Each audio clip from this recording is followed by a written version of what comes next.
Today is all about you and your business and your team, and how do we get a great team around you to support you and your business? Because at the end of the day, if you want a great business, you need to be able to attract, we need to be able to engage, and we need to be able to retain great team members.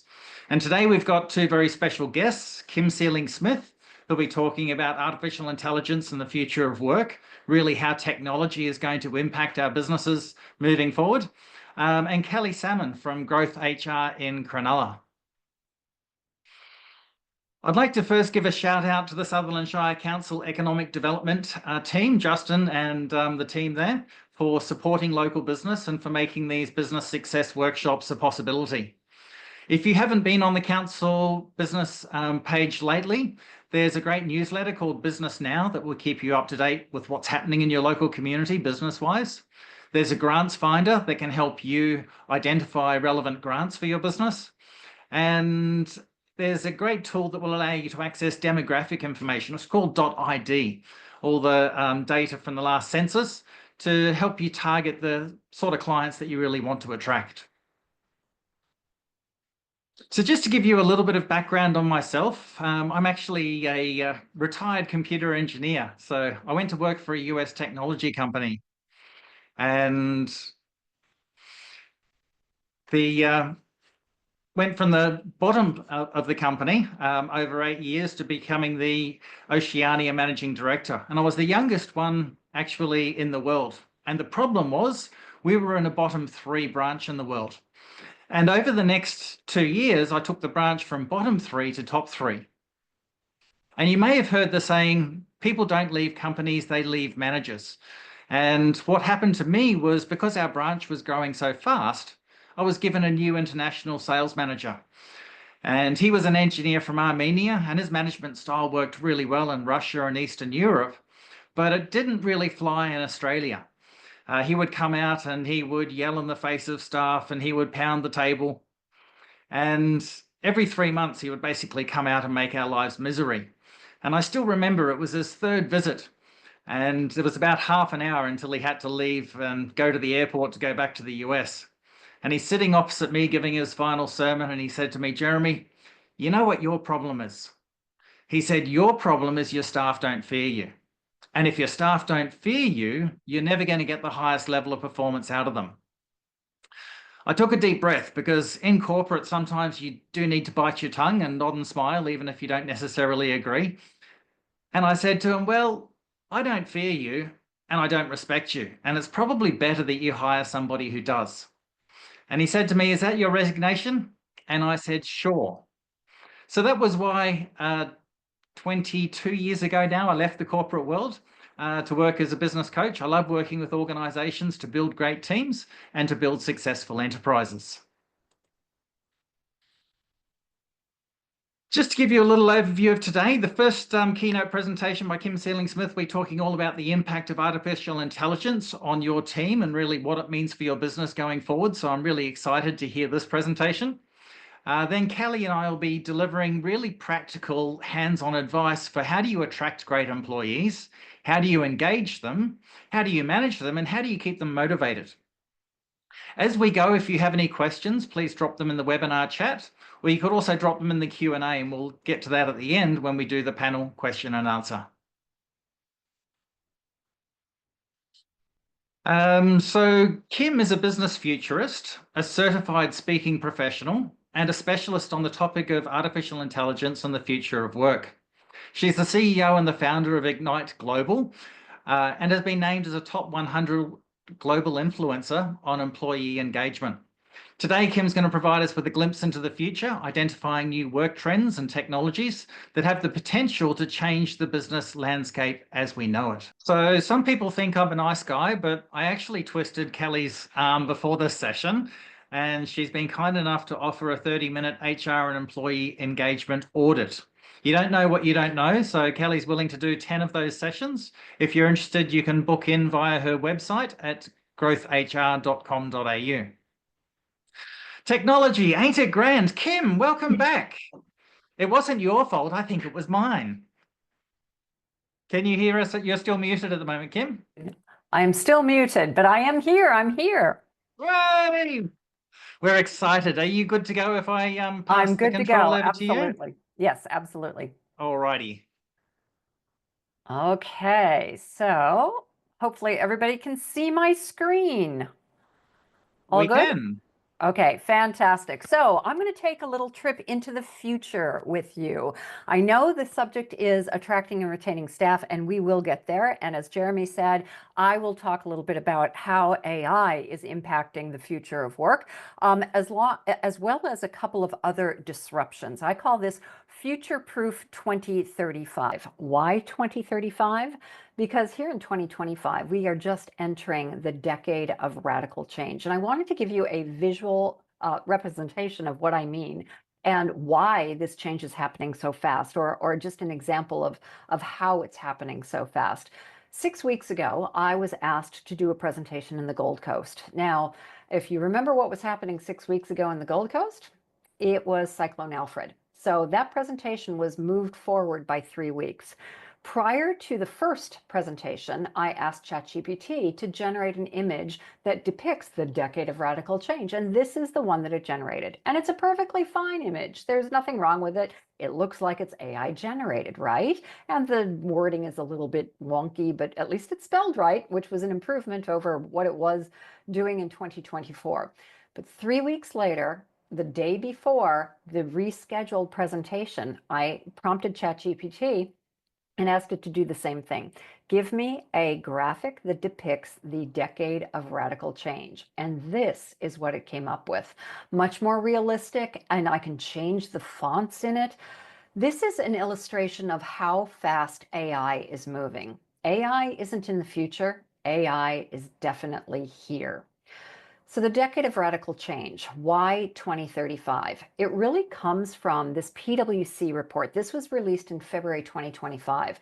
And the title of the report is Reinvention on the Edge of Tomorrow.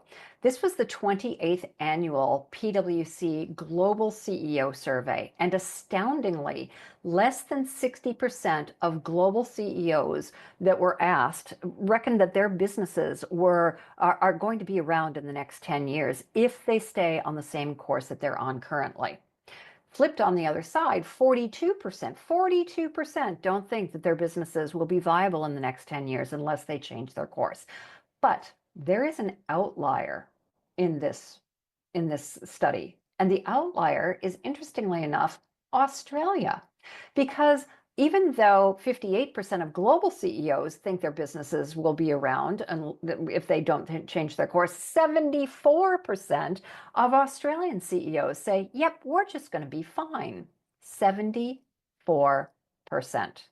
Now, PwC asked the question, what do Australian CEOs know that global CEOs don't? Or are they a bit delusional? Now, those are my words, not PwC's, clearly. But the sentiment was definitely there. They said that Australian CEOs were not across AI as much as they should be, and that Australian CEOs think that they're further ahead on climate change than we really are. So they're calling for reinvention. Now, I don't know if you've ever worked for or with the Big Four. I certainly have. I started my career as an accountant. Yes, I'm a recovering accountant. I still have the nightmares. I was not a very good accountant. But you know that PwC and KPMG, my alma mater, and other organizations like that, the other Big Four, they're not prone to hyperbolic language, which is why it's so surprising when they call for CEOs to commit to genuine and audacious reinvention. So what are these CEOs worried about? Well, it turns out that their challenges, the disruptions that they fear, really fall into three categories. And I want to go through these, and then I want to talk about specifically about how they affect the future of work. The first one is AI, not surprisingly, changing how we do what we do. Now, AI is the great leveler because it is making competition more fierce. It's allowing businesses to compete with ours from other sectors. So that means that as a business owner, you need to constantly be looking over your shoulder to figure out which competitors are coming from sectors that you may not even realize. But I'm a glasses half full kind of girl. So I always look at it from the opportunistic standpoint. Where can we compete as a business? How will AI allow us to compete in areas that we don't even think that we might be able to compete in? The other two things that AI is causing business owners and senior leaders to think about, though, is almost a constant upskilling and reskilling as AI changes how we do what we do. And I know Kelly will be talking a little bit about this, how we need to adapt really innovative talent acquisition strategies. So that is disruption one. Disruption two, I'm not going to spend a lot of time in disruption two, but it's a term called the poly crisis. Now, I didn't invent that term, but I think it's very descriptive to understand where we are. It's these large global societal changes. So climate change intersecting with the shifting geopolitical landscape and economic headwinds and ongoing supply chain disruptions that I know so many sectors are still involved in. Increased regulation here in Australia. Now, yeah, I know I don't have the accent, but I've lived here for 23 years. I just can't get rid of the annoying American accent, so bear with me. But I am a dinky die Aussie, I promise. This requires a couple of things from us. It requires rapid innovation on our part because of the rapidly shifting consumer demands. I'll talk a little bit about that here in a second. But then the third disruption is what the PwC report it titles the talent shortage, and we know that the talent shortage is real. But it's more than that, actually. The talent shortage is part of an overall equation. I call it the rise of the empowered workforce. And it's this perfect storm where a critical talent shortage is running headlong into a talent base, into a base of workers that are being, shall we say, a little bit more discerning, or some would say picky. Others would say entitled. Whatever you would say, whatever adjective you would use, they're reprioritizing their lives and they're making different choices than a lot of us did when we were coming up through the ranks. So I want to talk a little bit about these. And then I want to give you some practical steps that you can start thinking about today to future-proof your 2035, starting with AI. Now, if I were doing this live, we had a poll planned for you to give me your opinion as to where you are on your AI journey. So I'm just going to ask you to think about this. Just think to yourself and feel free to pause the recording. Are you a super user? Are you somebody who uses AI all day, every day, and you go beyond ChatGPT? Or maybe you're AI curious, where you really want to use AI, but you don't know where to start. Or you know that AI would be helpful, but you're afraid of it. You're afraid of breaking something. So that's the second category. The third is the term AI just makes you want to sit in a corner by yourself, rocking yourself back and forth, sucking your thumb. By the way, you can be in the first category, power user, and in the third category, rocking back and forth and sucking your thumb. That's me. That's me, because I am hugely optimistic about the opportunity of AI. And I know that we have some big, big questions to ask ourselves as a society that we're really not starting to ask yet. I see that coming. I do see that coming. But AI isn't in the future, it is here. And as they like to say in Star Trek, of course, this is the tagline from the Borg, resistance is futile. Now, many of you on this call may be afraid that AI is going to take your job. And I want to assure you that AI is probably not going to take anybody's job here on this call, because you guys are business owners, leaders, you have some technical skills. Those skills are probably not going to be replaced by AI. However, you may start to find yourself becoming less and less relevant and may be replaced by somebody or a business that is able to leverage or harness AI better than you do, which is why I speak with such urgency around AI. You see, the truth is that in the short to mid-term, AI is going to be automating the dull, dirty, and dangerous work, and this is what I'm hugely excited about, helping us solve these devilishly complex problems. But in the short to near to mid-term, human beings are still going to be doing the majority of work. What we're seeing in the marketplace, both in terms of businesses and individuals, are haves versus have-nots. Because here's the latest stats from the World Economic Forum. There's going to be a net gain in positions from AI. So something like 92 million positions, job descriptions will be going away, but 170 million will be created with a net gain of 78 million jobs. And these aren't just tech jobs. These are jobs that we are going to be inventing as the dull, dirty, and dangerous work is taken off of our plate. So I am going to please request a sense of urgency for you to wrap your arms around AI, to get your head around AI, to find out how it can help augment what you already do. Because it's not humans or AI, it's humans augmented with AI. This is where the power really comes from. The haves versus have-nots, I mentioned this earlier. What we're seeing in the marketplace are those with the ability and the willingness to adopt AI, to understand how it can augment what they already do. Those people are becoming in fierce demand, while the have-nots, the people who are unwilling or unable to adopt AI, to leverage what they do with AI, they're finding themselves or potentially finding themselves increasingly irrelevant. And that includes individuals and businesses. So the second, and I'll circle back to AI here in a second, but the second disruption is the poly crisis. And the only thing that I want to talk about in the poly crisis is the fact that it requires business owners, and I know a lot of you watching this are business owners. It requires you to think differently, to be innovative. And the example that I like to use, quite frankly, is plastic straws. Now, I don't know if you remember almost the day in 2018, 2019, where it seemed that I was living in Sydney at the time, and it seemed like you could walk into any cafe in Sydney or Melbourne or any other capital city and find plastic straws. And then the next day, they're all gone. You had paper straws. Now, paper straws aren't perfect, but as a scuba diver, I appreciate the elimination of single-use plastics. But I still remember thinking at that time, oh my gosh, what if I were the owner of a manufacturing company that made plastic straws? How would I maintain my relevancy? How would I maintain my customer base? And that got me thinking about the rapidly shifting consumer demands and the urgency that small businesses especially need to adopt and innovate very, very quickly.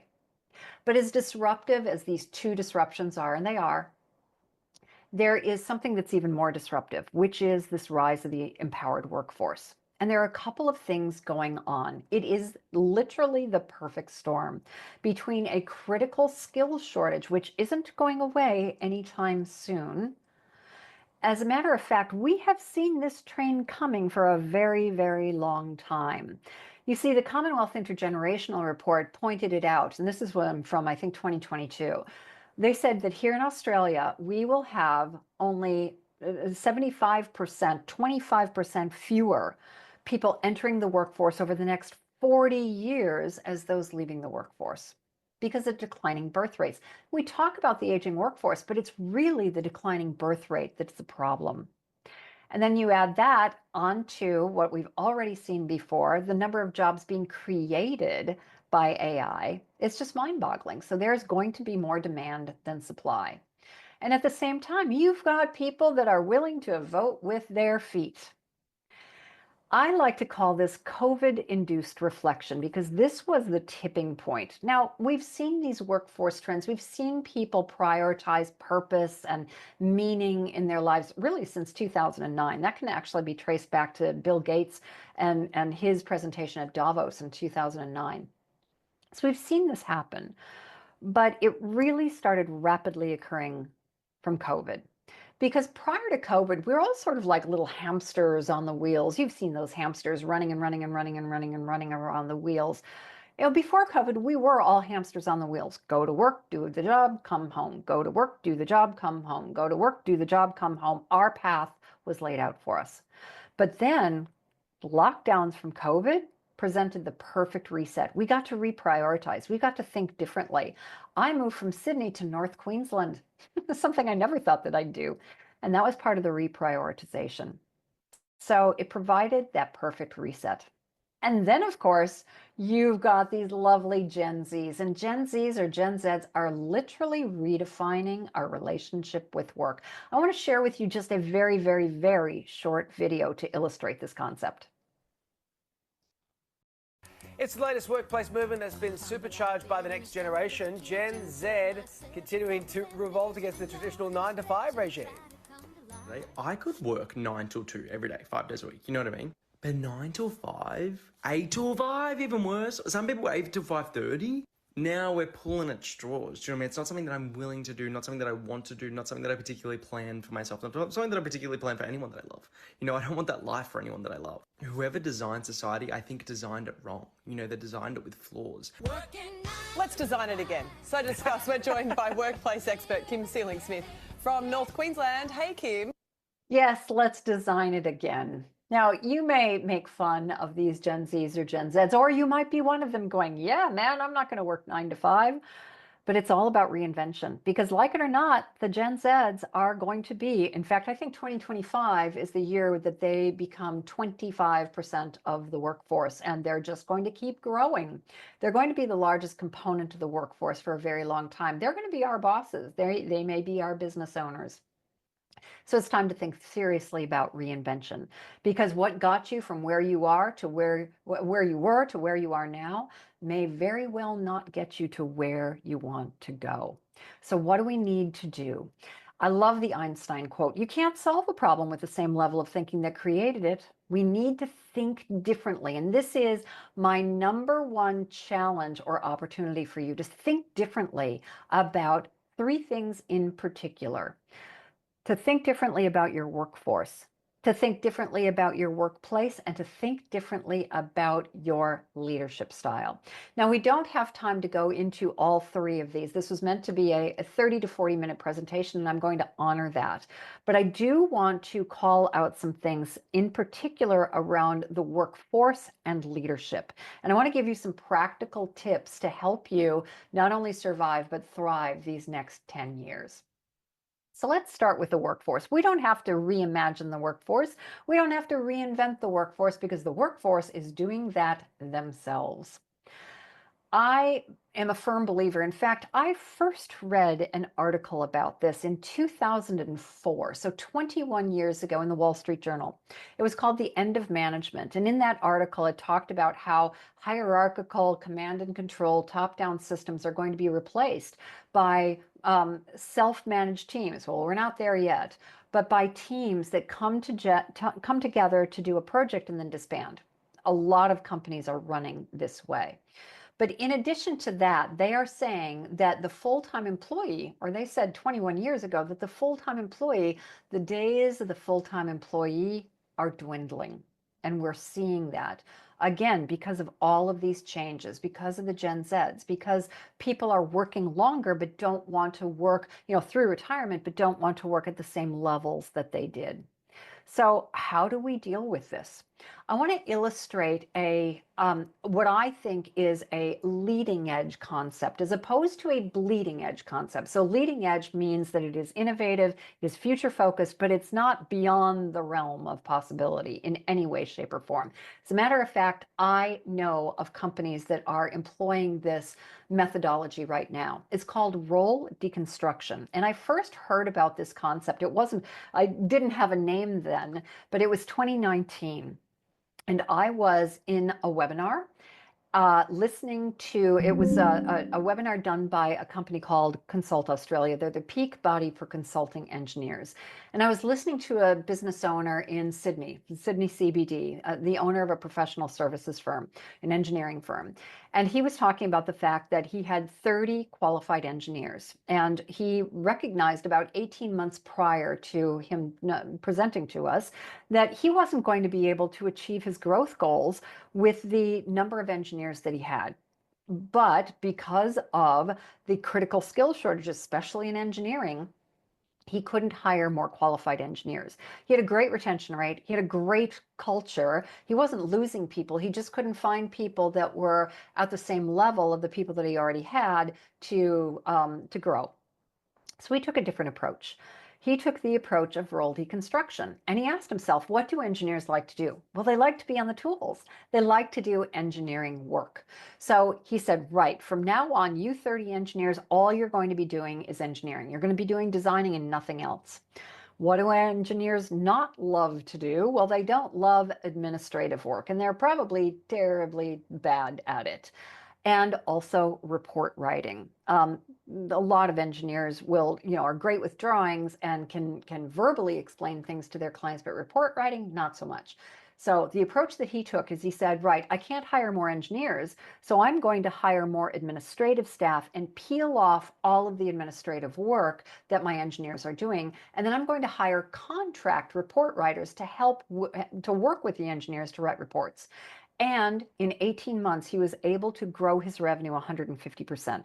Now, sure, he added headcount, but he added far less dollars because he was adding administrative staff as opposed to qualified engineers. So role deconstruction. Now, I've been playing with this concept for a very long time, well, since 2019, about 6 years now. And I've developed a model in conjunction with my friend and colleague, Laura Staples, who is the CEO of a boutique consulting firm called Tomorrow Today. This role deconstruction, we start with now, back in 2019, he hired administrative staff. Now we would ask ourselves, what can be automated? What tasks, not necessarily positions, but what tasks can we automate? Can we take off of our plates, of the technical people's plates or anybody's plates? What can be completely automated?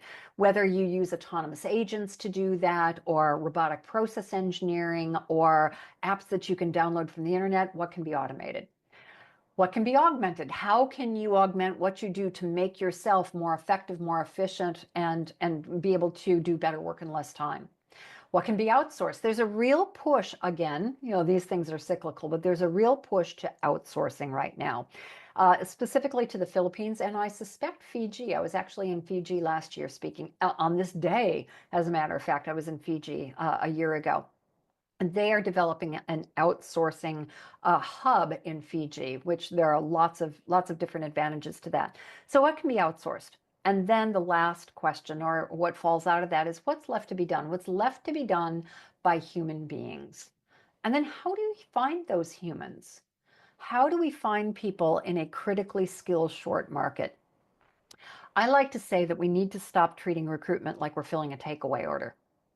And we do. We treat recruitment like we are driving up to the nearest Macca's and asking for a burger and fries. You can tell I don't go to Macca's very much. I don't even know what they sell, burgers and fries. I don't even know what the brand names are. But we have gotten so into the habit of looking to fill roles once roles become vacant, or we're growing, so we need to find somebody to fill those roles for us.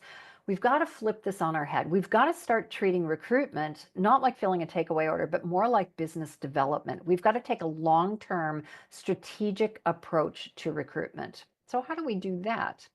Well, we start with this role deconstruction. And then when we know what human skills or what human tasks are left to be fulfilled, then we ask ourselves how we go about sourcing this. And I want to zero in on this modern talent strategy, the right-hand side of this modern talent strategy graphic. There will still be a need for full-time equivalents, and there will still be people who want to work full-time, without a doubt. But there are also potentially a real need, there's a real need for mobilization, for people to move from job to job. So I know it's not possible in small companies very often, but in medium-sized to larger companies, how can you upskill and reskill people to mobilize them into different roles or to take on different tasks?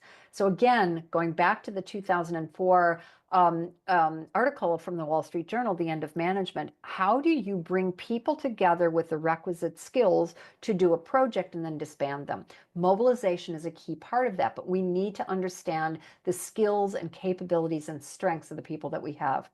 Then, of course, there is a, sorry, I'm getting ahead of myself. On this, the burden of training is on us in terms of AI and how to upskill and reskill, as well as mobilization, how to move people from one role to another.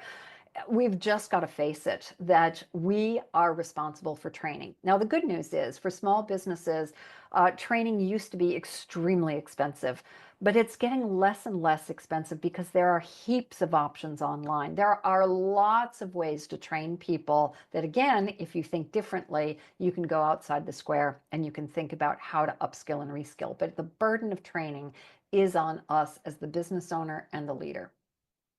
And then, of course, there's the fractional talent. If you don't need somebody to do this on a full-time basis, can you hire somebody on a part-time basis? This is one of my favorite components of the modern talent strategy, and here's why. I used to be a recruiter. Yes, I'm a recovering accountant, and now I own a business speaking, training, and consulting about AI and the future of work. But there were 15 years in between those two careers where I was a recruitment consultant, and that's what first got me from the United States, initially to New Zealand, and now to Australia. And I know, I've seen this happen time and time again, that so many roles are hired as a full-time equivalent when it's not a full-time role. So we hire people with great specialized skills, which those skills, those tasks take up 80% of their time. And then what do? We just shove more duties and responsibilities into that to pad out for the full-time equivalent. And these duties and responsibilities may not play to their strengths. They may not even be anything that they're remotely interested in. And that's the way that we've done things.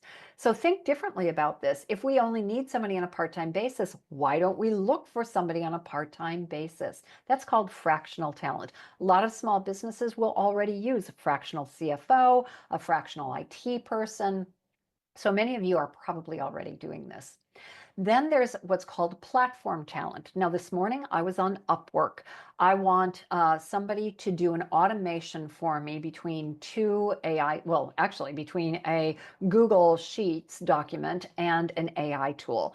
And it's pretty sophisticated. It's pretty cool. I'll share it with you if you connect with me.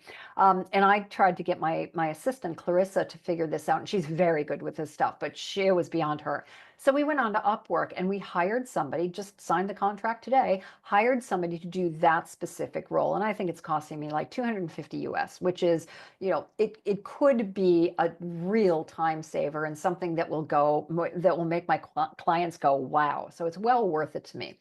So Upwork or some of the other platforms where you can find people. And then there are two other, now this is leading edge. It's still not bleeding edge. And the reason I say this is because there are organizations here in Australia that are actually doing this. Consortium talent and co-opetition. So both of these are when you have a talent pool that different organizations, sometimes from the same industry, sometimes from different industries, will dip into that talent pool and use that person for a period of time and then put them back into the talent pool. The difference is consortium talent, the talent pool is managed by a peak body, let's say. So the members would be the same industry. Co-opetition talent is where you have companies that may compete in one or two sectors, but they agree to join a talent pool together. And this is happening in Australia. 18 months ago, I did a presentation for a large global professional services firm for their top 50 clients. Their top 50 clients were some of the who's who in energy, resources, mining, etc. And these companies are forming a co-opetition talent pool. So it's leading edge, it's not bleeding edge. So these are some examples of how we need to think outside the square to be able to solve the challenges and wrap our arms around the real opportunities from these three disruptions, or the first two disruptions, but also how we can combat the third, the rise of the empowered workforce. So I want to jump ahead. Like I said, I don't have time to go through the workforce, the workplace, and leadership. So I want to jump ahead to leadership. Hopefully that's given you a couple of very practical ideas to start thinking about to solve the talent shortage and to really react to the rise of the empowered workforce. And the second way of reacting to the rise of the empowered workforce is obviously employee retention, which bleeds into the evolution of leadership. If we were on this webinar, I would say, so type into the chat box, what does this all mean for leadership? But we're not on the webinar, unfortunately. I am coming to you via recording. So just pause me and think about how leadership needs to change as a result of this. I'll share a story with you. It's a real life story. In fact, I'm seeing this gentleman tomorrow. No, tomorrow's Wednesday. I'm recording this on Tuesday. I'm seeing this gentleman on Thursday. He's a CEO of a medical import company. So they import medical devices and big pieces of medical equipment. His name is Alex. And about, oh gosh, 4 years ago, probably, there he was staring down the barrel of his camera on Zoom at me. And head in hands, frustration clear on his face. He was just beyond himself. He said, Kim, what do I need to do to keep them from walking out the door? You see, Alex, his company acquired a larger company, actually, and they merged together. And as a result of that, not surprisingly, there was some turnover. Alex is an extremely good CEO, and the company's not that large, but he was just tearing his hair out saying, I've given them, I've surveyed them. They told me what they wanted. I've changed the snacks in the break room. I'm giving them flexible time. What more do they need? And I said, Alex, it's actually very easy. To keep people from walking out the door, all you need to give them is more of your time, but not just any time, special structured time. I'll get to that in a second. You see, there are always two reasons that people leave. There's what we call the push reasons and the pull reasons. Now, most leaders, most business owners will concentrate on the pull reasons. Oh, they left for more money or a better flexible work environment. Those are the shiny objects. Those are the things that draw somebody from one position to the next. But in order for them to be attracted by those shiny objects, there's something that has to be pushing them to look. And those push reasons really boil down to just a handful of things. In 2009, I developed this model. I started this business, and in 2009, 2010, I developed this model. Now, it's got a circle around the first one. Disregard that. I just didn't take the circle off. I didn't have time to go through all 9 of these currencies. But I want to talk about these 9 currencies just very, very briefly. I developed them, as I said, the 15 years between accountant and business owner, I was a recruitment consultant. And in that 15 years, I personally interviewed over 5,000 people. 5,000 people walked into my office and told me why they wanted to leave their manager. People join organizations, but they leave their managers. Now, one of the gifts, if you link in with me, one of the gifts that I'll give you is a white paper that unpacks all 9 of these currencies of choice. These currencies of choice have stood the test of time. These currencies of choice have increased employee engagement, increased employee retention. But it's so important. When I said to Alex that all you need to give them is the gift of your time, in my humble opinion, there is no greater gift than a structured monthly one-on-one. In fact, I believe this concept so much that I wrote a book about it called Mind Reading for Managers. Mind Reading for Managers is based on these 9 currencies of choice. It is about 10 years old. It needs to be updated. I'll get to that one day. But these 9 currencies have stood the test of time. It's only been updated. This model has only been updated once significantly. That was 2021 as we were coming out of our last lockdown. I'm not going to go through all 9, but link in with me and I will be happy to share that white paper with you. So structured one-on-ones. What this will do is we need to reimagine leadership. We need to throw out the old model, the old hierarchical command and control. The End of Management, written in 2004, called for a more project-based leadership style, moving from hierarchical and directional or directive to more collaborative and co-creative. And that's what your people want as well. They desperately want that. And in so doing, you move from the parent-child relationship to an adult-adult relationship. Now, there's a lot of mistrust between manager and direct report and between direct report and manager. The Edelman Trust Barometer talks about this. And part of it, I know you want to trust your people and they want to trust you, but part of it is the old school processes and procedures that hopefully Kelly can help you out with, updating your processes and procedures. They're designed for that parent-child relationship. But thinking about how the workforce is reimagining itself and thinking about how we need to reimagine leadership will allow us to change to an adult-to-adult relationship. Here is where I would be pausing for questions, but of course I can't because this is a recording. So link in with me. I actually produce 2 weekly newsletters on LinkedIn. The first is called not the first, the second is called Everyday AI, which is, it drops every Friday. And I give demonstrations of practical tools that everybody can use every day in their work or personal lives. They're really short, sharp videos just demonstrating a tool or a feature of a tool that I've demonstrated previously. On Tuesdays, I write a newsletter called Future Proofed, and that is about more of the second 2 disruptions. So Everyday AI is about the first disruption, and Future Proofed is about the polycrisis and the reimagining the workforce, reimagining leadership. So it's more of this presentation. This presentation, if you will, is a little bit of a amuse-bouche, an appetizer, if you will, to get your tongue wet. So please do link in with me, subscribe to these newsletters if you're interested. Feel free to ask any questions. And if you want to contact me directly, please, my email address is either kim@igniteglobal.com. I'm changing brand names from Ignite Global to Kim Seeling Smith. So Kim@Ignite Global or kim@kimseelingsmith.com, both will work.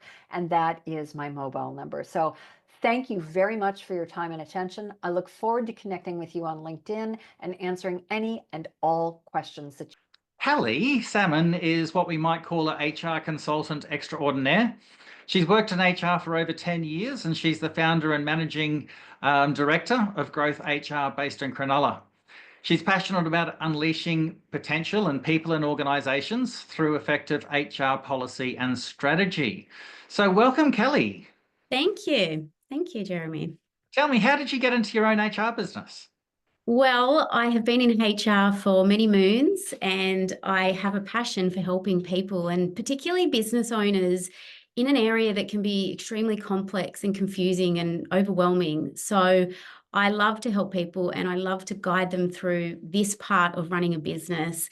Business people usually get into business because they love either the product that they're selling or the service that they're delivering, and not always to manage people and to manage all the ins and outs and the complexities that do come with running a team. So I love working with people. That is at the heart of everything we do at Growth HR. And I saw an opportunity a couple of years ago to start a consulting firm where I could solely focus on helping business owners with HR complexities. So that's how Growth HR was born. Oh, fantastic. So you've got a team of 5 or 6 there at the moment? We have a team of 5, yes. Oh, yep. Fantastic. 5 people, yes. Tell us a little bit about some of the services that you offer. Yeah, so we offer everything that HR encompasses, which is quite a big department, which I think most people will come to learn through this visual that's on the screen. So we do offer recruitment services, so helping people find and place talent for their business. We do performance management. So this is a big part of employing people, and most people will know that when you have employees in your business, making sure they're performing at that expectation is key in order for the business to run smoothly. So award interpretation and advice. National employment standards are governed by Fair Work Awards, and these are often very complex pieces of legislation. So we help business owners interpret those awards, and we help give them the right advice that they need to follow when it comes to engaging their employees. So we do help with team culture and performance. So this is obviously something we're going to talk about a little bit more in the presentation today, but essentially working with our clients to make sure we can enhance their culture and make sure that then as a byproduct of that, all those staff are performing at the absolute best that they can. So employee engagement, that goes hand in hand with the team culture and performance. I did miss policies, so that's another thing that we're going to touch on later today, but essentially policies are an absolute key part of any business, making sure we formalise and document all the expectations for everyone within a business. We help business owners with termination. This can often be one of the most complex and hardest part of running a team for business owners. So the legislation can be complicated when it comes to navigating that. So that is something that we help our clients through. Wage and salaries advice. We do work with our clients to offer a HR strategy. Workplace disputes. So another thing that does happen in workplaces, so we can help business owners through and help them navigate what can be a very stressful time if there is a dispute. An employee value proposition. So again, this is something that we'll talk a little bit more about shortly, Jeremy, and that's where we help businesses really understand how can they attract the best staff out there to their business, what makes them different and what makes them better in the marketplace to help attract the staff, but also to keep their staff. And one of the final, Wonderful, keep going. Our final service offering is we do partner with Employment Hero, and we support our clients with Employment Hero implementation and optimization services. So let me throw out an idea. What's the most valuable asset of your business? Pop it in the chat. What do you, the business owners, think is your most valuable asset?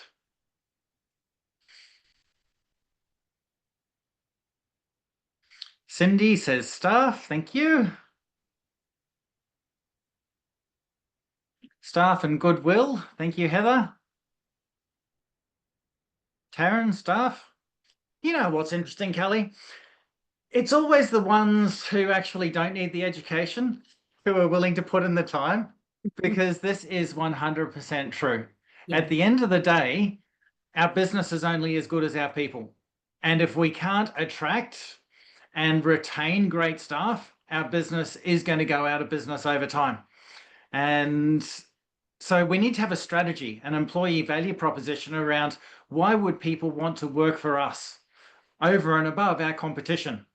And it's a great question to ask, because if you can't answer that question, then in no way are you deserving of the best staff. And at the end of the day, we're in a race for talent. The organizations that are able to attract the best talent are going to outcompete the ones that are only able to attract average or mediocre talent. The disappointing thing of this, part of this, is that sometimes we need to take a look in the mirror. And if the team is a reflection of us and we're not happy with our team, then we've got to ask ourselves the question, well, am I the leader that's actually deserving of having a great team? And as we grow, we need to embrace new skills, not just to manage people, but also to train the next generation of leaders and managers in order to be able to manage people, to build a great culture in our organization where people enjoy coming to work. When you as a leader walk in the room and the energy actually lifts, instead of everyone's like heads down, Jeremy's here. Show me any organization with a turnover problem. I'll show you an organization with a leadership or a cultural problem. And when we're losing our very best employees, that's a massive loss to the business in terms of the knowledge, the experience, and the expertise, especially when they're our top performers. Have you seen this also, Kelly? Yeah, I mean, he was setting the tone, right? He set that tone, and as your story just explained, you didn't stick around. So, I'd love to know how many other people did, if you know that.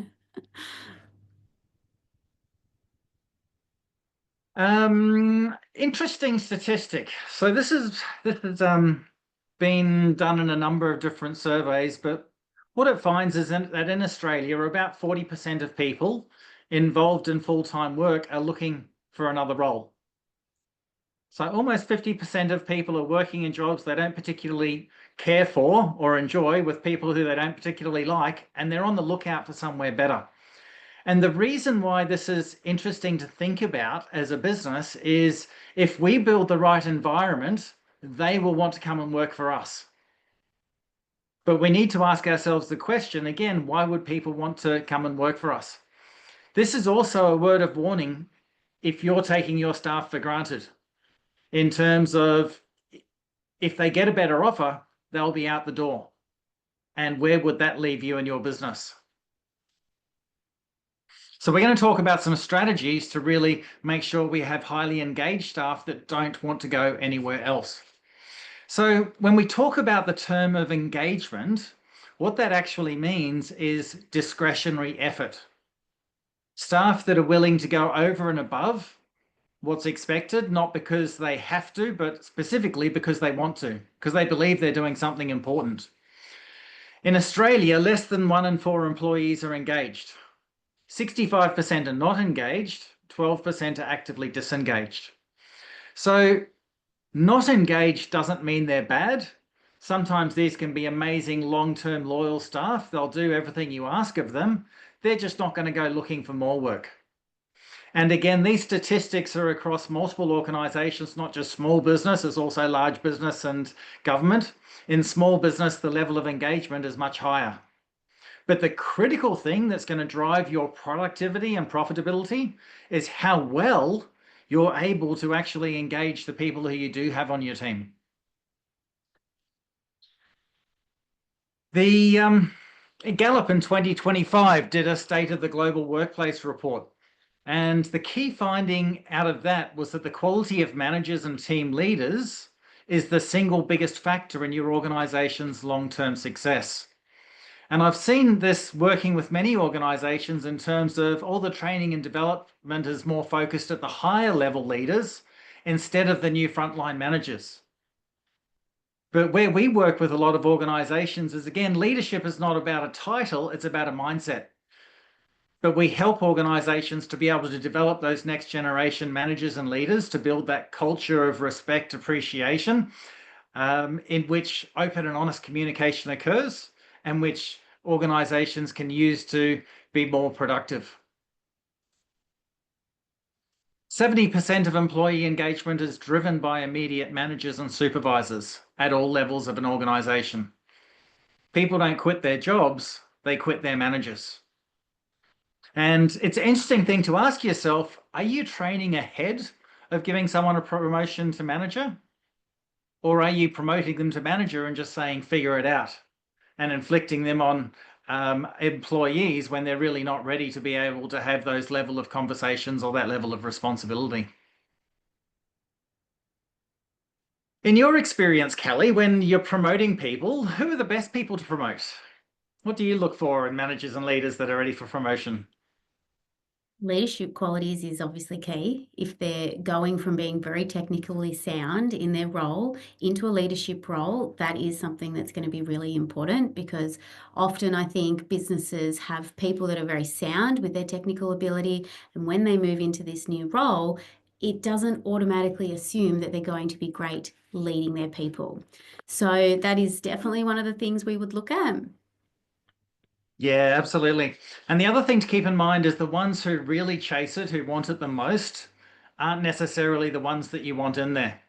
In fact, Stanford University did a study of managers, and they wanted to figure out, well, what were the most important traits of successful managers? And they looked at it in terms of IQ, or problem-solving ability, technical skill, in terms of on-the-job knowledge, and the third was EQ, or emotional intelligence. And the interesting thing was IQ was only about 8% correlation with being successful as a manager, and the same for technical skill. And the challenge is when you promote someone who's smart and knows a lot is they don't necessarily make a good manager. They think they have all the answers. It's all about them. They tend to direct the team, and it creates a really disengaged team. The critical factor for successful managers is communication skills, that emotional intelligence, ability to connect with others, to figure out what's going on with them, to regulate yourself, and to build relationships. And that's a skill that can absolutely be learned. And I think Kim alluded to that quite nicely. There's no shortage of training resources available out there.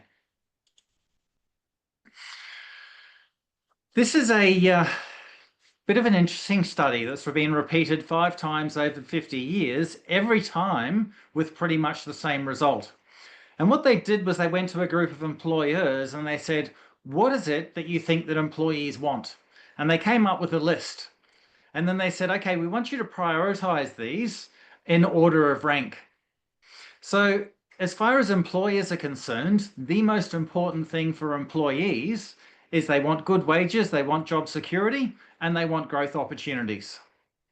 This is followed by good working conditions, having interesting work, management that shows them some loyalty, tactful discipline, appreciation for work done, sympathetic help with personal problems, and feeling in on things. So that's the corporation view. The interesting thing was they then went to the employees and they said, of this list of 10, what is most important to you as employees?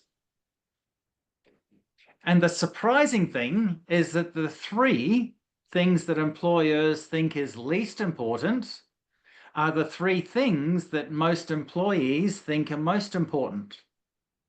What happens when we don't get our needs met? We're not happy. If we're not happy, are we going to be engaged? Are we going to be productive?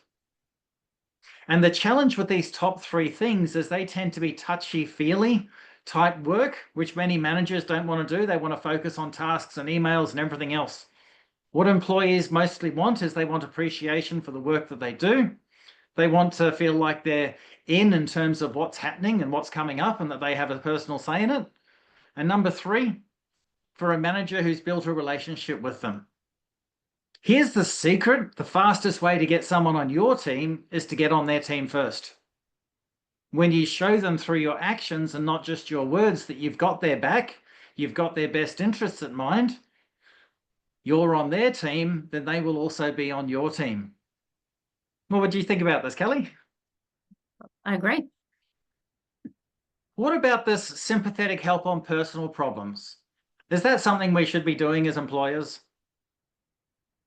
Oh, look, I think every situation is so unique, and I think the bigger picture here on that particular one is, having that check-in, just remembering that the people in your organization, they might be staff, but essentially they're people, and there is things that happen outside of work. So yeah, I think the key takeaway on that point is just remembering that they're people too. Yeah, that's huge. It's people are very often fighting a battle we know nothing about. So we need to presume people are doing the best they can with the knowledge and resources that they have, but also be a bit caring. If we see someone's not right, take them aside, say, let's go for a coffee. When we show that we care, then it makes a real difference to, again, how people feel as part of an organization. So I want to share with you a story about DHL Express, courier-based business in Singapore with their CEO, Christopher Ong.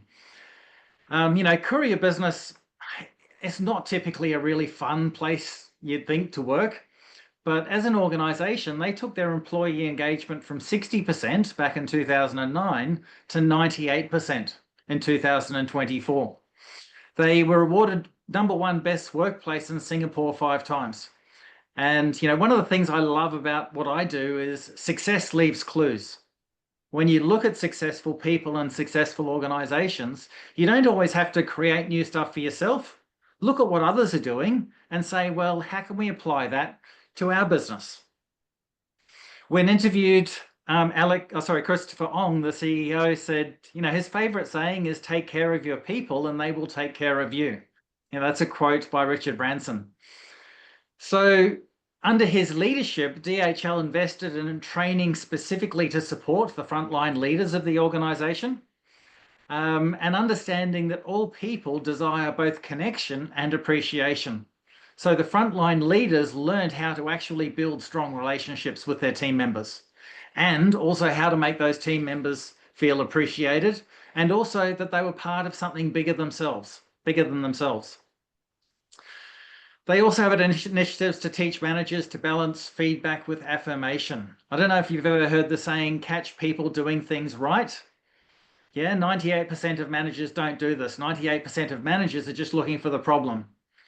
Kelly, that shirt isn't appropriate for work, or Kelly, you made 3 spelling mistakes on your report. It's always pick problem, problem, problem. And never enough, let's catch people doing things right and really affirm them. The 2 things he really emphasized was that find ways to acknowledge excellence, to acknowledge effort and small successes along the way. So one of the things what he did was he equipped his frontline managers with a budget for appreciating their staff. They didn't have to consult anyone to do this. If they wanted to send someone a birthday present or bring in warm muffins for their morning tea, they were allowed to do that. And this is a little bit of what we call, instead of entrepreneurialism, it's almost like entrepreneurialism, encouraging people to really take responsibility for their section of the business. Make appreciation and gratitude part of your culture. If you have a team that feels appreciated, that feels grateful for being part of your organization, you're going to have a productive team. You're going to have a team that's not going to want to go and work anywhere else.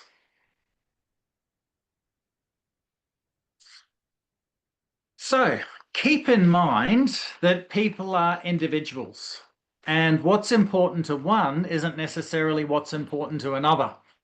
Like Kim was talking about, really what the Gen Zs want these days, the biggest thing for them is flexibility. So my suggestion, again, when you get new people coming on your team, it takes time. It's worth making the time to sit down with them, to really get to know them, to understand what they love to do, where their talents lie, what sort of management they need to be at their best, what they most want to achieve through their role and through your organization. The most up-to-date stats that LinkedIn have from their talent trends survey is that compensation is very important to Australians. So 54% believe compensation is important. And I've always said is, you pay peanuts, you get monkeys. But if you want to hire the best, then you need to be willing to pay at a very good rate. Kelly, how do employers figure out really what's a fair market rate to be able to pay and retain great employees? Well, it starts with a conversation. It starts with really understanding where this person sees themselves with value, and opening up and unpacking that conversation. And it is so different from person to person, industry, workplace, but essentially you have to start there and understand where this number comes from. Do you also do salary surveys or provide advice on that when Yes, we can. recruiting for new roles? We can. I love it when you working with organizations and you get people come in and you say, well, what's your salary expectations? And they say, I want to earn $250,000. And instead of saying, we can't afford that, you say, that's fantastic. Let's show you how that can happen. Because people normally will earn at the level of their beliefs and their belief in self-potential. And when we create the right reward system for staff that bring a lot of value to our organization, again, that's where we'll get the absolute very best out of them. If you've got a top performing salesperson, top performing salesperson, it's okay for them to be the highest paid person in the company. Where I've seen it all go wrong is the company owner decides the salesperson's making too much, so let's just cut their compensation because we think they're earning too much. And again, great staff can walk out the door. So compensation, flexibility, and job security, if this is what people are interested in, this is a great way to actually emphasize and communicate when we're hiring in terms of what we can offer. Other things that are important, especially with the Gen Zs, am I part of an organization with a larger purpose? Do I have a level of responsibility and autonomy in my role to decide how I'm doing what I'm doing? Can I innovate? Have I got a manager who supports me? Am I being upskilled? Am I being kept in the loop? So again, this could really be a really good slide to take a snapshot of and to actually sit down and talk with your employees about one-on-one or even as a group. If you're committed to retaining the best staff, we really need to know what they're looking for. So I want to share with you an interesting piece of research by IBM in conjunction with a company called Globoforce, and they looked at over 23,000 employees in 45 countries. And the thing I loved about this study is it looks at causation. So often organizations are asking the question, how do I get the highest level of performance out of my team members? How do I get this engagement or discretionary effort? And how do I retain my staff? The interesting thing with this report, and you can download it quite easily, is that it identified that employee experience is the critical factor to those three outcomes.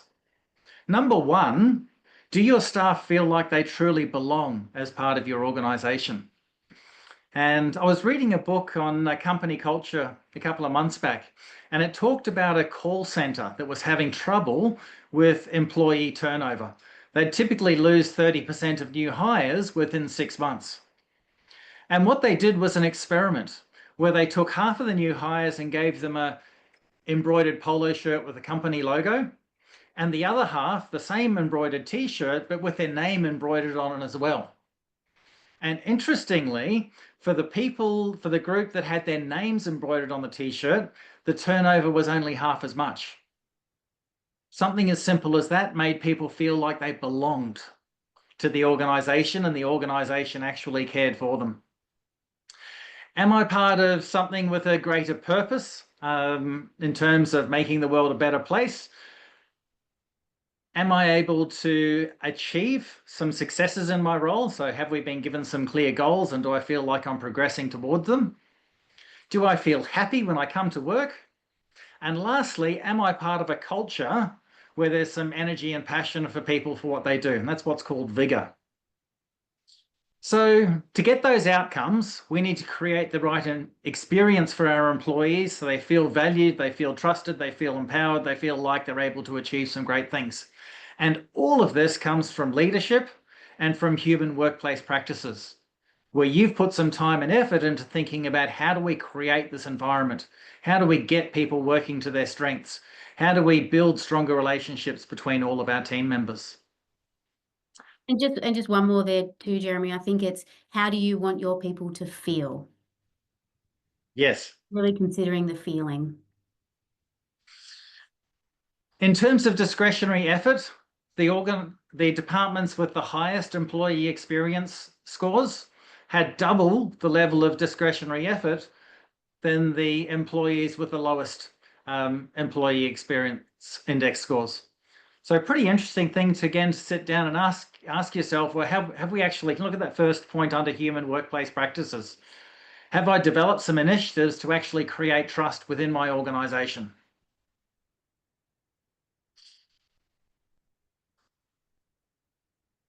A couple of interesting highlights to this report as well, in terms of if you want to create a higher levels of engagement between your staff. Number one, when employees agree their ideas and suggestions matter. 83% report a more positive experience. The interesting thing here is 34% did not agree that their ideas and suggestions were valued. So what are some ways in which we can show employees that their ideas and suggestions matter?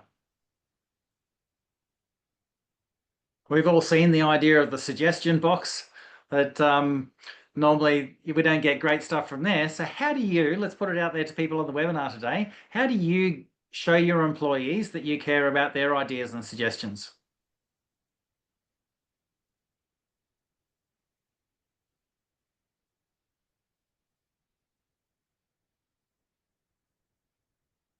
So one of the big things is creating a forum where employees feel like they can float ideas. Kelly, thank you so much. Actually be grateful to them for their ideas. So often managers shut down ideas way too quickly. They say that wouldn't work, instead of taking it away and really reflecting on it. Another great one is to make sure that ideas and suggestions that are put out there, that are implemented, are followed up on, and people see those coming back. You know, there's nothing worse than when you do a quarterly planning session, the team comes up with 20 great ideas, and then we come back 90 days later and do exactly the same thing all over again, with nothing really having been actioned. I don't know if you've heard the story. It's about the leg of roast lamb, and husband's watching his wife cook the leg of roast lamb, and she gets the hacksaw and knocks the end off it and then pops it in the oven. And he said, honey, you know, why do you cut the end off the leg of lamb? And she's like, I don't know. Mum always did it. That's the way she taught me. So she rang her mum and she's like, Mum, why do we always cut the end off the leg of roast lamb? And Mum said, well, that's because we don't have a dish big enough to fit the whole lamb leg on. And so often we just keep on doing things because that's the way it's always been done. And this is where it's really important. While processes will create consistency in your organization, don't get so caught up on it has to be done this way. Instead, focus on outcomes and drive innovation. Encourage people to look at better and new ways of doing things, especially with where technology is at now. It's just incredible, some of the things that we can automate with AI and with technology. Here's the big one: provide more recognition and feedback. Will absolutely increase employee experience. This was interesting. 38% of employees did not agree that they received recognition when doing good work. No faster way for people to feel demotivated than when they put in a big effort and they don't get recognised. 41% did not agree that they received regular feedback on work performance. So again, you need to be providing feedback to people all the time. And my suggestion is you do at least one formal review every year with your staff. And nothing in that formal review should come as a surprise to them. Kelly, what's your thoughts on reviews, good or bad? I think it's very unique to the workplace, and I think that I think if you have this consistent feedback loop, then you might not have the need for that one formal review because the feedback is ongoing and consistent. So I'm going to slightly disagree with you on this one, Jeremy, because I think it's so unique depending on the workplace culture and that manager-employee relationship.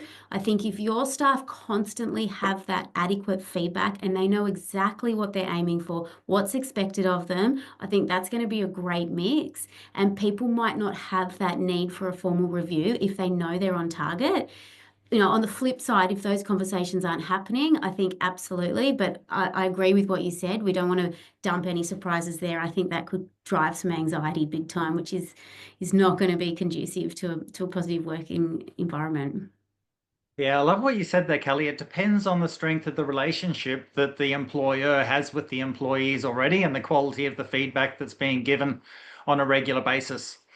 The thing I love about at least doing an annual review is just to get people to look at the rear view mirror about what's happened for the last 12 months and then to look to the future for the next 12 months in terms of, what skills they really need to either improve or learn or grow or master.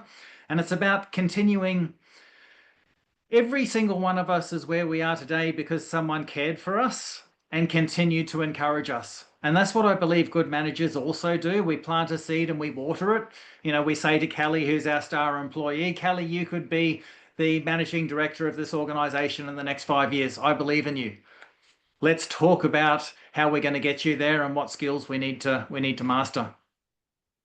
It's much easier to, it's much better to grow from within than hire from without, especially when we're bringing managers in. You've probably seen it, Kelly. We bring people in with the great resume, but they want to do things their way, and then they just don't fit into the culture. Yeah. There's nothing more motivating than when your staff see colleagues also being promoted, and that's career paths for all. Yeah. So, why should people work for you over and above your competitors? And this is, I believe, a really critical part of a purpose-driven business is to have a clear vision, to have a clear purpose or mission, and to have a set of values or a culture built around this. And basically the vision is where are we going? What do we want to achieve? The mission is how we're going to get there. And the values is all about, well, who are the people who need to be on our team to get us there? Now, we're not all SpaceX. We're not all attempting to make life multi-planetary by establishing a self-sustaining city on Mars. But you've got to agree, that's a pretty big, bold vision. And employees of SpaceX, some people will say that's impossible. I don't want to be part of that. And others are like, I'm all in. I love achieving things that are impossible. So this organization has a big vision. And it's really important that this is the North Star that keeps us headed in the right direction. The mission or the purpose of SpaceX is revolutionizing space technology with the ultimate goal of enabling people to live on other planets. And the core values are innovation, risk-taking, inclusion, and diversity. So that's what they really believe in as an organization. And it really helps to attract the right people when you're that clear about where are you going, how we're going to get there, and who's coming with us. So that's one of the things as a business coach I make sure all of my clients have: a great vision, a great mission, and some clear values. So finding great people, and this is probably the hardest part for small business owners to master. They think I'll bang an ad up on Seek and we'll get some good candidates, and I'm sure I'll be able to hire someone half good to do what we need to do. And it all goes horribly wrong. They end up hiring a friend of a cousin's flatmate, and they didn't hire the right person. They don't induct and train them in the right way, and it just turns out to be a big mess. So understand the first person you hire, it's always going to be the scariest, because we're having to learn some things we've never done before. But the first step is to really say, well, have I got a budget for this? What's my budget? And what's the specific job description that we need this person to achieve? And based on the outcomes that they need to achieve, then what are the skills and competencies that they need? Kelly, is this something you also push clients to do? Yes. This is your first stop when you think about hiring your next person. Why don't they want to do this? Because it's work. We have enough work as business owners. Yeah, look, I think it can be really clear in their head what they want, as in the business manager or the owner. And I think that's sometimes where this can go wrong, is that it might be clear to you, but that doesn't mean it's clear to the person that you're interviewing, or even to the rest of the team. So yeah, this step is absolute key to growing your team and making sure your team are the right people. So there's lots of resources on Fair Work. You can also go to sites like Seek and see what other people are putting out there in terms of who they're hiring for. There's also great AI tools like ChatGPT that you can use to sort of knock up a little bit of a template. So you can think really carefully around, well, what are the specific priorities that this person needs to address? My belief is when we're hiring staff, we need a list of things they have to do, a list of things that it would be nice if they can get to do, and potentially one other thing, which is a project for them to work on. When you give them that and they're really clear on what the priorities and outcomes are, it makes it a whole lot easier for them to get on board and actually to deliver the results that you're looking for. And I was working with another recruiter, and she'd placed a receptionist with an organization. And this receptionist was a lovely girl. And anyhow, second day on a job, a senior manager came out and said, look, why are you wasting time on reception? There's all this stuff we need done out the back. So being helpful, she went and helped, all these people in the back office and doing all sorts of things. And then the CEO rang the HR person and said, well, we need to let her go. She's not doing what we hired her for. Because there was a complete lack of communication within the organization. It's really important as well when we're hiring to have a little bit of personality and to stand out. So often the hiring is just so boring, so bland, so technical. If people don't feel a little bit excited about coming and being part of your organization, then again, you're going to get the average employees rather than the great employees. I love this job ad in the middle. A final one more before I go home. It's an ad for recruiting bartenders. If you're an experienced bartender and you can decipher this babble, we'd like to hear from you. Those lacking a great sense of humor need not apply. Kelly, what's your thoughts on putting salary on job ads? I think this is a bit of a contentious one. Yeah. Look, I think it's really important personally. I think it's being transparent. It's the first step to being transparent as the employer, as the company. And I think, it just helps the people applying adjust their expectations and just helps them understand exactly where this job's at as a first step. And when you're advertising on Seek, you can put it up as visible or sort of a little bit hidden. I don't think it's something you really want to hide away from. I think it's perfectly okay to put it out there, but there's different perspectives on that one.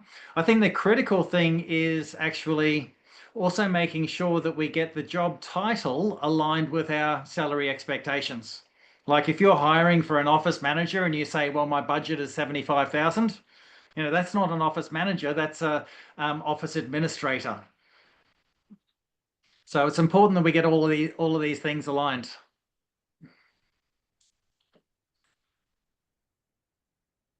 So when we think about fishing, and hiring great employees is a little bit like fishing, we need to know what sort of fish we want to catch, which tells us where we need to go, what time we need to go, and what bait we need to be fishing with. And if we really want to catch a big fish, should we put one line in the water or should we put 3? And so many organizations just put one line in the water. They think, well, I'll throw it on Seek. That's the most popular. That's going to get me what I need.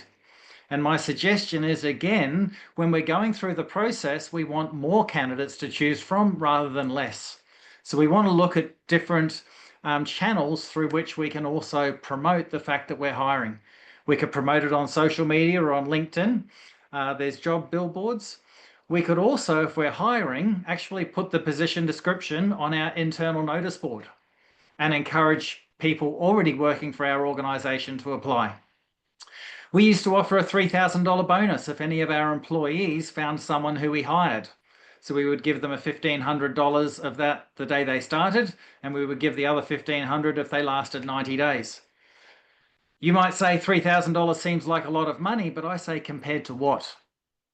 The difference between ordinary and extraordinary, when you hire the best, you're going to build an organization that can be the best. Don't be afraid to say no if you go through a cycle of recruiting and no one pops out.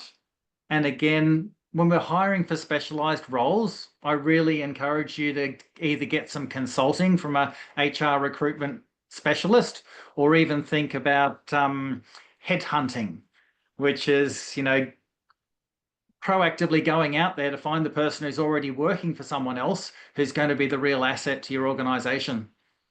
Are those some of the things you also do, Kelly? Yeah. All right. We have 30 resumes sitting on our desk and they're staring at us, and this is always the big thing. It's like we put it off. So I'm going to share with you the way I recommend to do it. Going through the resume, quickly go through the resume, give it a score out of 10. Normally, I only look at the ones that are 8 and above. The big thing that I'm looking for is not just their raw skills, but evidence of success in the past, and especially in terms of their after-work interests, things they're doing outside of work.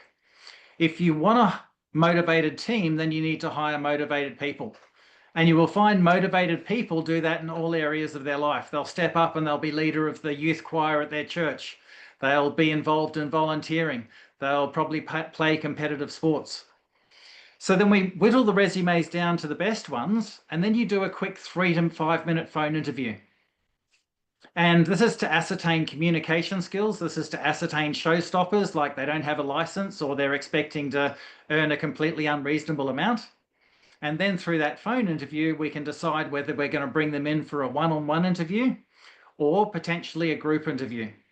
And if you're hiring salespeople, group interviews are great. You invite 10 along, 2 won't show up, 8 will be there. You'll get to actually see how they present, how they interact, and that will allow you to know which 1 or 2 you make sense for you to have the one-on-one interviews with.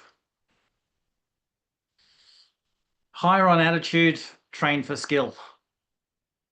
And Kelly, you're probably going to disagree with me on this one. I say hire slow, never offer a job on a first interview. But if you're engaging a recruiter, understand that if a recruiter puts a candidate in front of you, they've already made them jump through 27 hoops. So don't muck around, make a decision quickly. Yeah, I think I think it depends on how you interpret this one. I do agree, hire slow, as in don't rush, don't just go for that first person because you're trying to tick a box. But on the flip side, it is obviously an extremely competitive market, especially at the moment.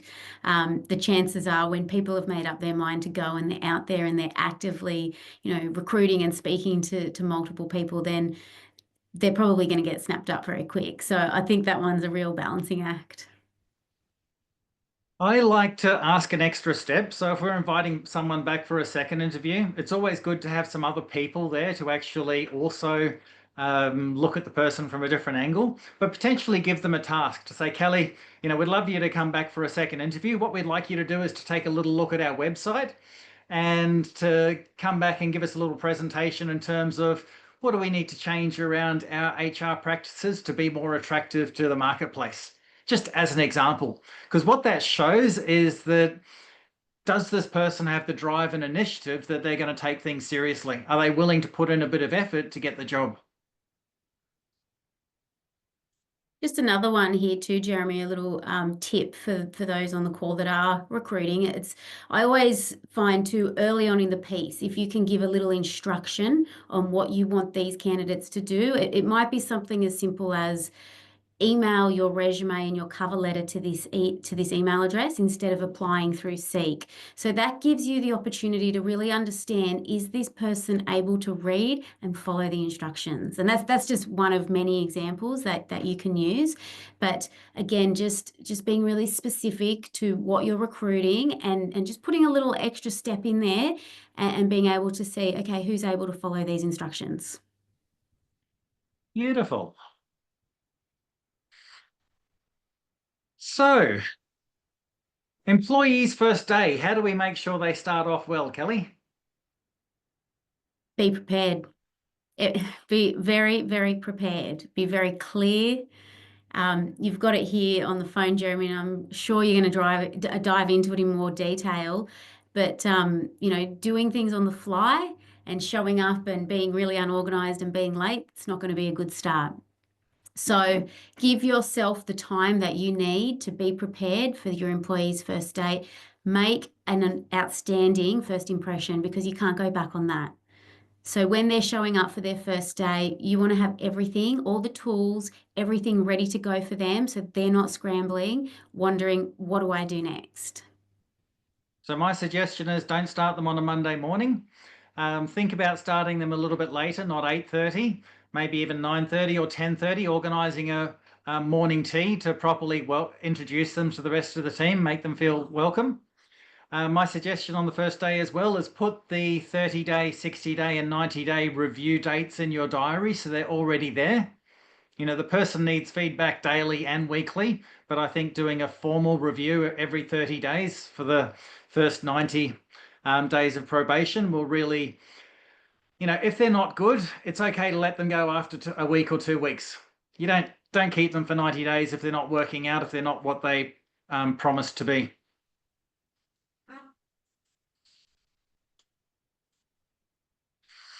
So how do we sustain motivation in people? And you might have heard a story about an old man who had an empty lot next to his house.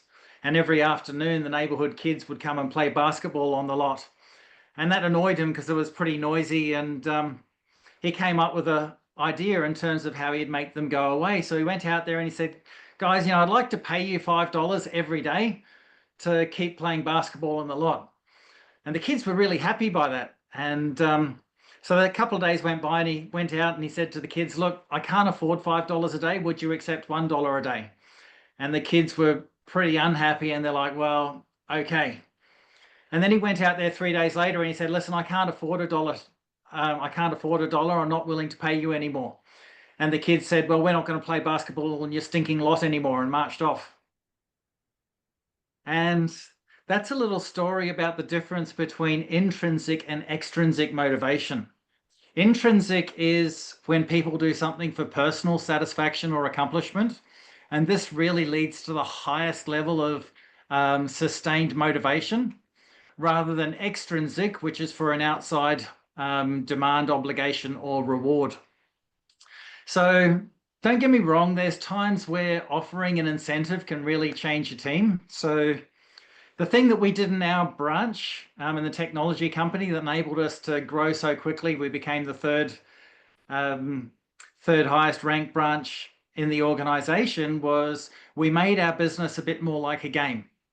And I said to the team, we're going to have a cricket test match versus India. And we're going to have a race to see who can hit $5 million of turnover first.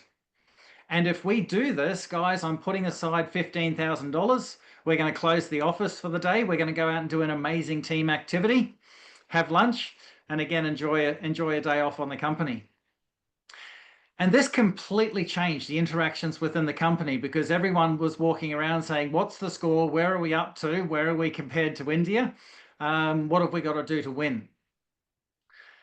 So we beat India, which was quite amazing when we look at, again, the size of their manufacturing sector compared to Australia. The team showed up. I had a bus there. I took them out to Picton, said, here's the plane. We're going skydiving. We all went skydiving apart from the office manager, who said not for me, and that was okay. And then we went out for an amazing lunch. So sometimes little extrinsic rewards can shake things up, but you've got to be a little bit careful with offering incentives and bonuses, because these can very often become an expectation. And if people don't get them, then they get upset. Kelly? Agree, disagree? Yeah, I completely agree. I think, again, these offerings are just unique to every individual culture and workplace. So, yeah, I think it's not a one size fits all. Some clients don't want to do the skydiving, but yeah, absolutely, it's about knowing your workforce and knowing what is going to drive and reward them. So when it comes to managing staff, if you try to manage people, it'll be frustrating for them and it'll be frustrating for you. Your role as a manager and leader to be effective is to have conversations, to set expectations, to reach agreements, and to manage agreements. And the best agreements are always written, because if they're written and it's documented, it's easy to then hold people accountable to that. So when we're managing people, one of the challenges is that very often new managers have a limited tool set with which to achieve outcomes. So there's a study back in 1959 by French and Raven on the sources of power and influence. Where does that actually come from? And the first two sources of power are what's called legitimate, which is about your title or your rank. I'm the boss, so do it. Or coercive power, which is either the carrot or the stick, the reward or the consequence. And what you find with new managers is that's all they really understand. And this is also what's called command and control style leadership. It gets results, but the challenge is it really disengages the team. So the secret, if you want to have an engaged team, is to only use command and control when necessary, when there's urgent deadlines or if people's lives are at risk, and instead use these three other sources of power. So those are referent power, which is a combination of charisma and communication skill, expert power, and informational power, which is sharing the right information with the right people at the right time. So you put those three together, and this is what's called collaborative leadership. Whereas a command and control leader will do a lot of telling, a collaborative leader will share the information and do a lot of asking the right questions and getting the team to actually collaborate. Google did a really interesting study actually on secrets of teams that worked really well. And the key indicator that a team was going to succeed was if you looked at one of their meetings and measured, did each person speak for a roughly equivalent amount of time? It's not about having the best people on the team. It's about the quality of the communication that occurs within the team that dictates how likely the team is to be successful. So why have I got a photo of Julie Bishop there? Again, she was someone who, as a deputy prime minister, she had a lot of influence, but so much of her power was that referent and informational power. And the way in which she communicated was just outstanding. Another thing for your team, the more you can make business like a game, the more engaged your team will be. And this is where it makes sense to have some KPIs, which are things that we can measure that allow us to know if the business is on track or the section of the business that we're responsible for is on track. How many KPIs should a staff member have? My suggestion is 3 or a maximum of 5. If you can't measure it, you can't manage it. And this again helps employees understand, well, really, what's the most important things for me to focus on?